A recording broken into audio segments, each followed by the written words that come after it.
දේශයක කොඳු නාරටිය ඒ රටේ අධ්‍යාපන ක්‍රමය කියලා අපි හැමෝම අහලා තියෙනවා. හැබැයි අපේ ලංකාවේ එක කොඳු නාරටියක්ද නැත්නම් තරුණයන්ව අඩපණ කරන බරක්ද? ලංකාවේ උපදින දරුවන් දන්නේ එකම දෙයයි. හොඳට ඉගෙන ගන්න ඕනේ, රජයේ රස්සාවකට යන්න ඕනේ කියන එක විතරයි. පළවෙනි වසරේ ඉඳන් විශ්වවිද්‍යාලයේ වෙනකල් අපි ඉගෙන ගන්න විෂයන්ගෙන් කීයෙන් කීයක්ද අපේ සැබෑ ජීවිතේට උදව් වෙන්නේ?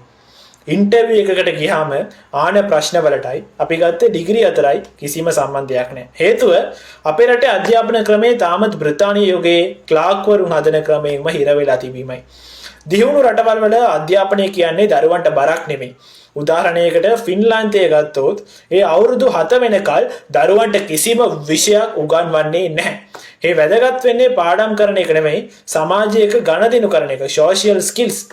ඒ වගේම ජර්මනිය වගේ රටවල් වල ඩියුවල් এডুকেෂන් සිස්ටම් එකක් තියෙනවා. ඒ කියන්නේ දවසෙක් භාගයේ තියරි ඉගෙන ගන්නකොට ඉතිරි භාගය කර්මාන්ත ශාලාවල ප්‍රායෝගික පුහුණුව ප්‍රැක්ටිකල් ට්‍රේනින්ග් ලබනවා. අද ලෝකයේ ස්ට්‍රීම් අධ්‍යාපනයට ගිහින් ඉවරයි. හැබැයි අපි තාමත් ටියුෂන් පන්ති පස්සේ දුවන එක විතරයි කරන්නේ. විවේචනයේ විතරක් මදි. මේ தত্ত্বය වෙනස් වෙන්න ඕනේ නම් ප්‍රායෝගික විසඳුම අවශ්‍යයි. අනවශ්‍ය විෂය බර අඩු කිරීම, පරණ වුණ විෂයන් අයින් කරලා කෝඩින්, මූල්‍ය කළමනාකරණය සහ AI වගේ දේවල් ප්‍රාථමික අධ්‍යාපනය වලටම ඇතුළු කරන්න ඕනේ. විභාග ක්‍රමය වෙනස් කිරීම. අවුරුද්දකට සැරයක් තියෙන පැය 3ක විභාගයකින් දරුවන්ගේ අනාගතය තීරණය කරන්න හොඳ නැහැ. වසර පුරාම කරන ප්‍රොජෙක්ට්ස් සහ ස්කිල්ස් අනුව ලකුණු දෙන්න ඕනේ. අනිවාර්ය වෘත්තීය පුහුණුව. උසස් පෙළ කරන දරුවන් තමන් කැමති ශාස්ත්‍රයක අනිවාර්යයෙන්ම ප්‍රායෝගික පුහුණුවක් ලබන්න ඕනේ. එතකොටයි ඔවුන් ඩිග්‍රී ඉවර කරලා එළියට එන්නේ වෘත්තිකයෙක් විදියට. අද විශ්වවිද්‍යාලයෙන් එළියට එන බෞද්ධරයක් තරුණයන් රස්සාව නැතුව ඉන්න හේතුව මේකයි. මොකද එයාලා කඩදාසි අධ්‍යාපනයට පමණක් සීමා වෙලා සිටීම. මෙන්න මේ වගේ නවීන වෙනස්කම් කීපයක්. ඔක්කොම නෙමෙයි, සමහර දේවල් තමයි පසුගිය කාලේ රජයේ අධ්‍යාපන ක්‍රමයට ගේන්න උත්සාහ කළේ. හැබැයි අවාසනාවකට ඒකේ තිබු ඉතාමත් පුංචි තාක්ෂණික වැරද්දක් පාවිච්චි කරලා විපක්ෂයේ සහ තවත් පිරිසක් එකතු වෙලා ඒ මුළු වැඩපිළිවෙලම නතර කළා.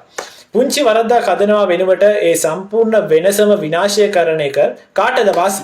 මේ නිසා පරම්පරාවක දියුණුව අද නතර වෙලා තියෙනවා. දේශපාලනඥයෝ තමන්ගේ ඊළඟ ඡන්දය වෙනුවෙන් ඕනෑම දෙයකට විරුද්ධ වෙයි. හැබැයි ජනතාව විදියට ඔබ හිතන්න ඒ අධ්‍යාපන ප්‍රතිසංස්කරණය නතර වෙනකොට ඔබ අපිට ගැව්වා නම් ඔබ පරාජය කළේ රජය නෙවෙයි, ඔබ පරාජය කරේ ඔබේ දරුවන්ගේ අනාගතයයි.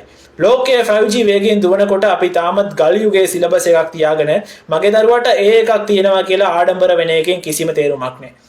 දේශපාලන වාසී වෙනුවෙන් පරම්පරාවේ බුද්ධිය විනාශ කරන්න එපා. අධ්‍යාපන ක්‍රමය වෙනස් වෙන්න ඕනේ. එතකොටයි රට වෙනස් වෙන්නේ. වෙනස පටන් ගන්න ඕනේ පෙළපොතින් නෙමෙයි, අපේ චින්තනයෙන්. මම දෙමව්පියන්ට කියන්නේ දරුවන්ට උගන්වන්න, හැබැයි අටපා රස්සාවක් කරන්න නෙමෙයි, තමන්ගේම දෙයක් හදාගන්න.